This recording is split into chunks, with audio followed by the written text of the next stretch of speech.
All right, what we're going to do here on this one is this one's a stock that's in pretty bad shape. This has been used and abused for quite a few years. You can see all the nicks and dents and scratches in it. A lot of chips through the finish. Now, what we're going to do is we're not going to strip that down all the way, but what we're going to do is we're going to actually sand out some of the smaller dents so that we don't have to fill so many of them. Now, you'll be amazed at how many we won't have to fill, even though it does look so bad. So what we're going to do is we're going to start with the 220 grit, or I'm sorry, we're going to start with 100 grit sandpaper. And we're going to sand out a lot of these small scratches in here. Now this is going to highlight our bigger areas that we're going to need to fill in with the fill sticks.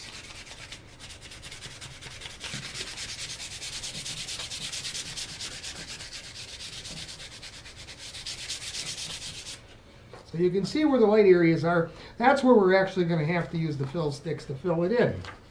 We'll do again on the other side.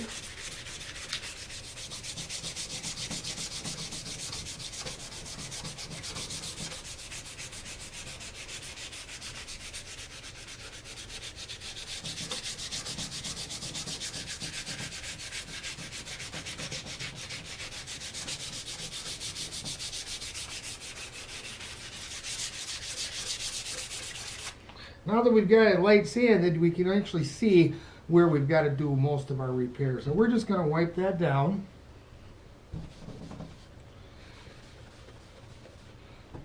And now we've got a spot here that was cut in pretty deep, which went through the original finish. So what we're going to do is we're going to spray that with the color restorer. That's going to bring that out so that it looks, well, it's going to be a little bit darker because it was such a gap, but we're going to take care of that as we progress through the repair.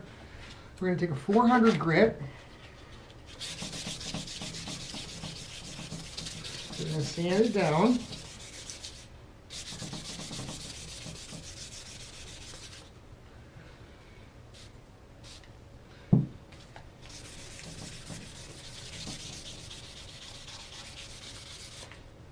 Wipe it down. Now we're going to work on filling them in. Now here's our big one here. So what we're going to use on this one is we're going to use a combination of the two, the clear and the burgundy. We're going to put just a little burgundy color in there. Now we're going to fill in quite a few of these. This cools off very quickly. But as long as our knife is good and hot, we'll fill in. You don't want your knife super hot when you're doing your fill-ins anyway. When you're applying it, it can be hot, but you don't want it super hot when you're trying to blend it in. Now when you lay this down, lay it towards the top of where you're going to be making your repair so that you can draw down into it. As you progress, you're going to find that you thought you had most of them, and then as you fill in the larger ones, the smaller ones are going to pop back out at you. So now, like as I said earlier, we want to take the knife, we want to kind of balance it, and you want to make sure it's not super hot. You'll be able to tell after years of practice, but then you just lay it on. Don't go like this, go like this. You want to be at an angle, and keep your hands moving when you're applying it, when you're stretching it out.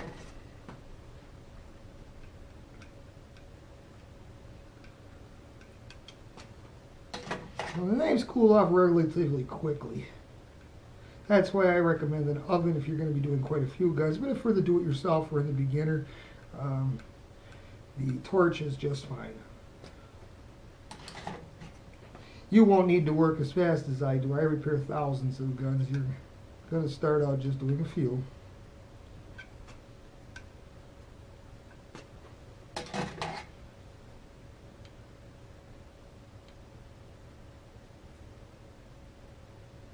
Always keeping pressure on, never stop. You stop, you'll burn the finish.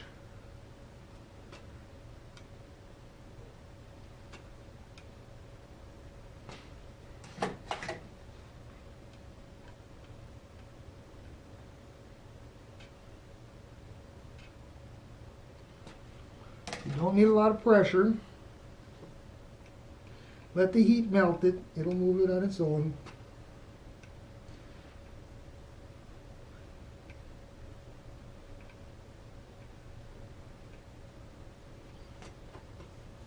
There we go. Now we're going to want to take off the excess.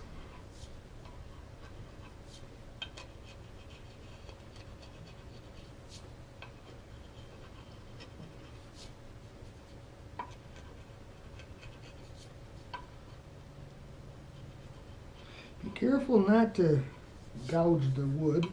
You'll just make another repair for yourself.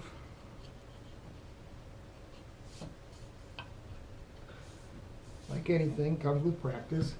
Now you take your Color Restore, spray it again. Your 400 grit sandpaper. Wherever you had your repairs, lightly sand over those first. You'll be able to feel with your finger just the minor little rises. That means that your overfill is still there. You don't have to sand hard. That'll come with practice too.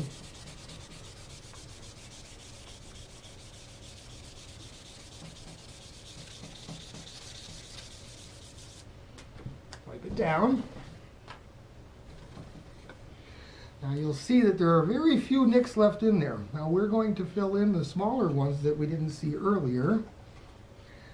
We've got some on the top, so we're going to set it in our box.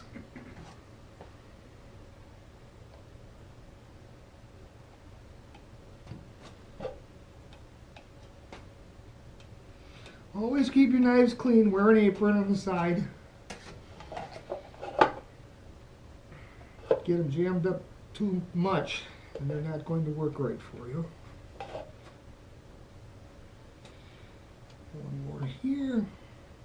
And as you do this more and more, you'll actually get a better eye for where the nicks and dents actually are. You'll become more and more of a perfectionist. Don't try to go for speed right away. I do this fast. But again, you have to remember I've been doing it for going on over 35 years, closer to 40.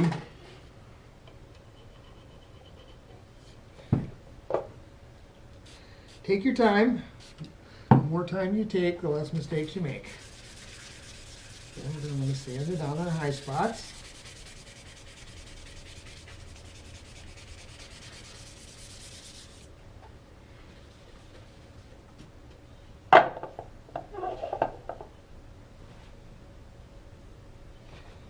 Run your finger across anywhere you feel that you may have a little dent, usually on the tops and the bottoms. They'll usually have some. Sometimes they're not as visible. So if you run your finger over them, you'll be able to feel them, sometimes more than see them.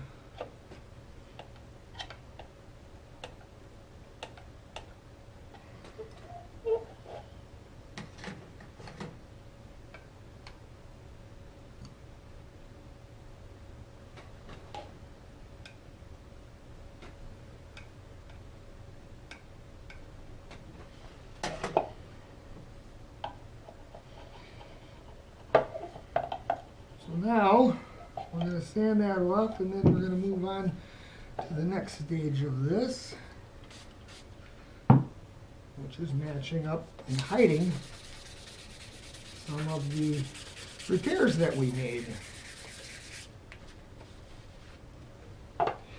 So, we've got all of our nicks and dents filled in now. Now what we're going to do is we're going to hide where these marks are here, the darker marks. Now that's when your brushes come in handy. You want to pick a nice fine brush. Now, before you get started, you want to put some denatured alcohol into one of your cups. That's to clean your brush.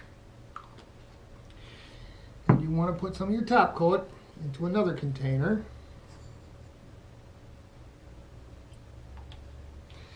Grab yourself a clean card. This one we've still got our colors on. So we're going to set this up, and this is where it's going to take a little bit of practice. It's actually going to take quite a bit of practice, but now we're going to start with the light golden oak on this, with the light oak. and we're going to dab on, just dab. We're going to leave spots and gaps in between, but we're just going to dab where the dark marks are. That's going to give us the illusion that there's graining in between there.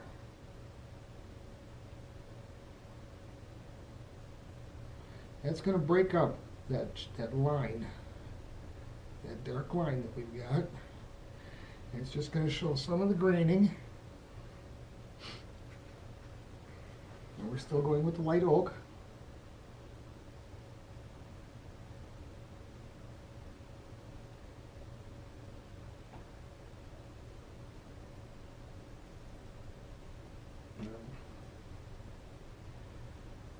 And we've got a real dark spot right here, so we're going to go in between where that dark spot is because it runs along with the grain.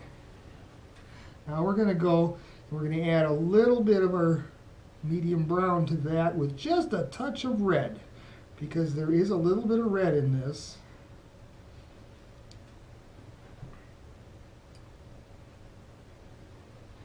And now we're going to dab it again. Now that's going to let that golden oak go through there and leave you with the illusion that that's just wood grain.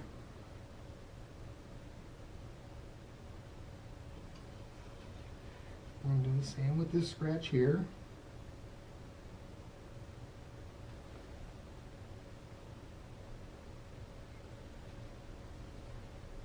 Now this takes a lot of practice. However, if you mess it up, it's easy enough to just steel wool it back off again. So don't be afraid to not like what you've done. If you don't like what you've done, redo it. So now we go back with a little bit of the light oak. We're going to make it a little bit lighter in certain sections of that.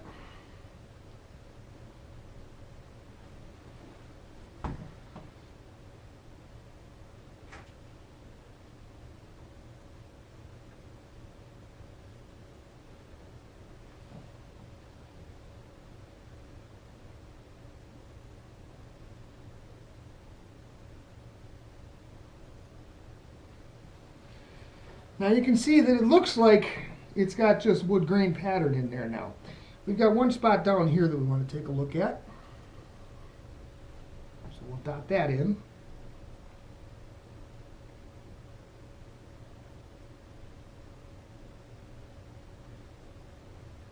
There we go. Other side looks pretty good. That side looks good. We're going to run just a little bit of a green pattern down now. We're going to add just a little bit of black to it. And we're going to run a green. This has little spots of green in it. So we're going to run that down through there, and we're going to hide that all the way. Now we're running a line. Now that line is going to give you the color, the base color of the wood, and allow you to work in between that dark green pattern.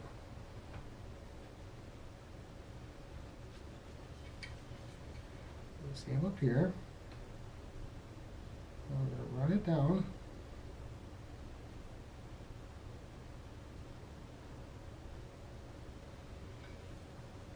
There we go. Now, we're going to clean our brush. Always clean your brush when you're done. Wipe it down on your rag, on your towel. That way your brushes always stay nice and clean. Now, what we're going to do is we're actually going to tint this a little bit, because we did go through a little bit of the color, and the color did come back, but we want to enhance that color just a little bit. So using the same colors that we had, that we were putting on before, we're going to rub it so we come up with the color that we want. And now we're going to just run this, so that's going to enhance that grain pattern in there. And it's going to give it a little more depth. Going to stay pretty much the same color, but it's going to give that wood grain a little bit more depth. Now up here, we've got one spot.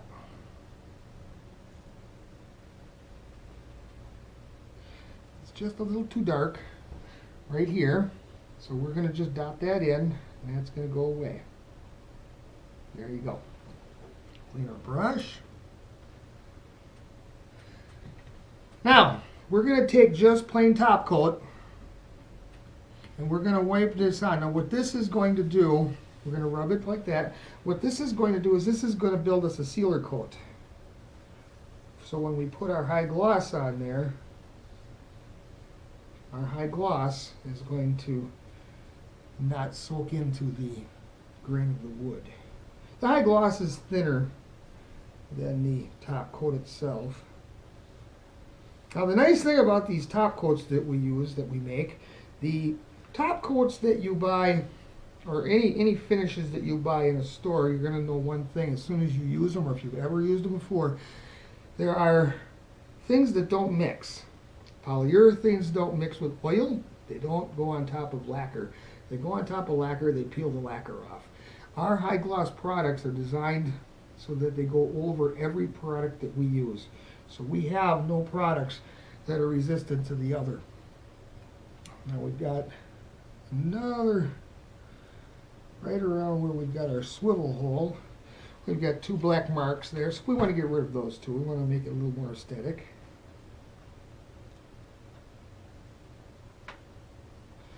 It's all part of just making it nice for the customer.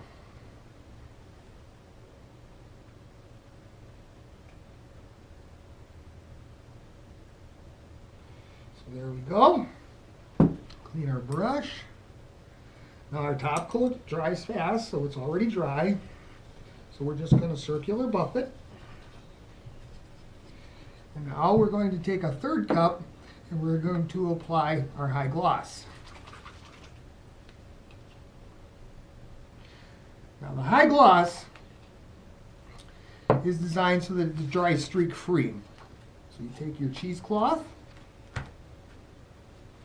If you've ever sprayed a gun, you'll know that you get the fisheye effect, where you get those little round indentations. That's because it's affecting to any oils or any grease or any wax that's on the wood. These are designed so that after we sand, apply our products, that it doesn't do any of those things, and it dries with a streak-free finish. So now what we're going to do is we're going to put it on a card. Now if it had a butt plate, you wouldn't have to do that, but this doesn't have a butt plate. Now we want to run this just like that. Now you don't want to get overly aggressive. Go around the checkering. Be careful with the checkering. Don't get it on the checkering.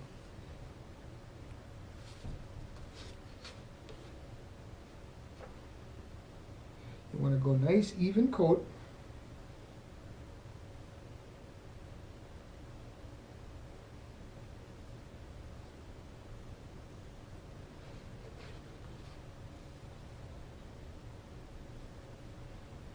And look at it as you're doing it. Make sure that you're not, one, getting into the checkering, and two, missing any spots. Because once it dries, if you missed a spot, you're going to see it immediately. Which just means you got to put another top coat back on it again.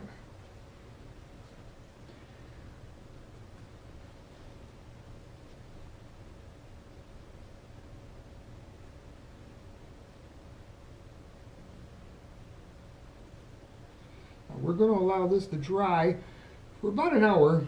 This product is designed to dry within about an hour at room temperature, but that's your high gloss that you're going to wind up with. Now you'll see that we'll get a little bit of a bubble there. Don't panic. We're just going to get rid of that by wiping it down like that. Nice and easy. Now you want to put this where you don't have any high dust content, so don't put it in your workshop where you're going to be sanding or doing anything else, because you're just going to get dust on it and then you'll just have to sand it down and do over again. But that's your high gloss, and that takes care of that.